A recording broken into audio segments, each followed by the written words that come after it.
So on our way to Jindabyne, we've stopped off over at this place called Berrima, which is on Southern Highlands region. So we've just stayed here a night just to break up the drive from Sydney. So it's about 2 to 3 hours from Sydney, and then about almost 3 to 4 hours to Jindabyne from here. So it's quite a nice little stop to get to. There's only 4 camp spots along here, and there is a really lovely walking track which will take you through, and where there's some old German camp relics and things like that. So it's quite interesting and it's pretty cool, just really peaceful as well. Bit of history there. So yeah, you've got a playground in the distance over there, which is great for the kids. We had a bit of a play yesterday, and as you can see, you've got the toilets nearby, so everything's pretty close by to where the actual campsites are. So there they are. You've got campsite 1, 2, 3 and 4. So yeah, only 4 campsites to use. So yeah, the toilets, they're pretty basic, no lights in there, so take your torches or your headlamps, and it's basically cold showers, so no hot showers here. And there's also, looks like there's some barbecue areas just out there. So yeah, nice little place. The area's pretty interesting as well. There's a lot of history here. There's a jail, there's the old Berrima jail, which we couldn't get into because it was shut. But that's the oldest jail in New South Wales, which is pretty cool. So it's recently been sold, so I'm not too sure. They might be doing, I don't know, tours or something. Who knows what they'll be doing with that in the future. But then you've got the maze. So there's a garden maze, which is in Berrima. It's called the Harper's House.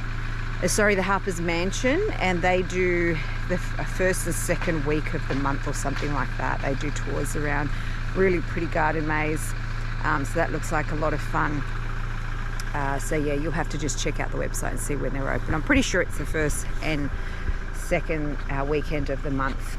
But anyway, we've hitched up. It's been really peaceful and lovely here, but we're heading off to Jindabyne now, which is really lovely, and Mount Kosciuszko. So there's plenty to do there, and we're going to end our trip at Long Plains, the Long Plains. So anyway, we'll see you at Jindabyne. Quite a cold day today, so we're in the middle of, well, late December, and it's quite cool. There's been a cool change, so the temperatures dropped to about 14 degrees. But yeah, the walk is lovely. It's a river walk, which we've looked up online, which you can do, and it just goes along the river. It's about a 2k walk, we've been told.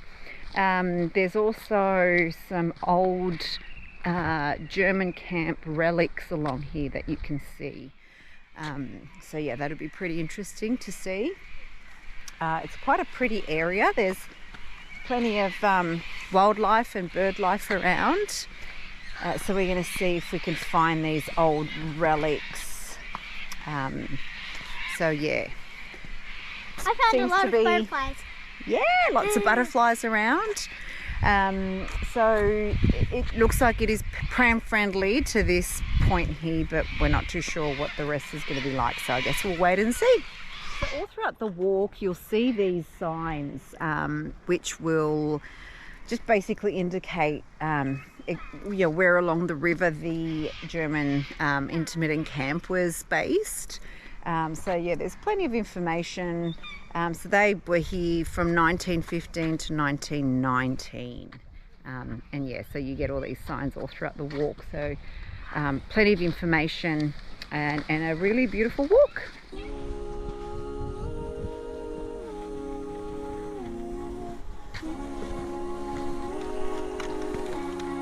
Starting to get a bit tricky with the pram.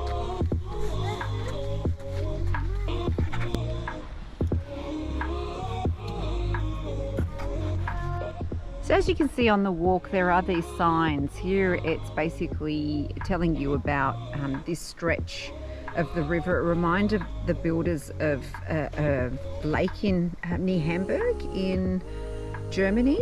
So this is like a little hunting lodge that you can see. The foundations, there's still some stones there. They still remain there in place, which is pretty cool if you can see that in the distance.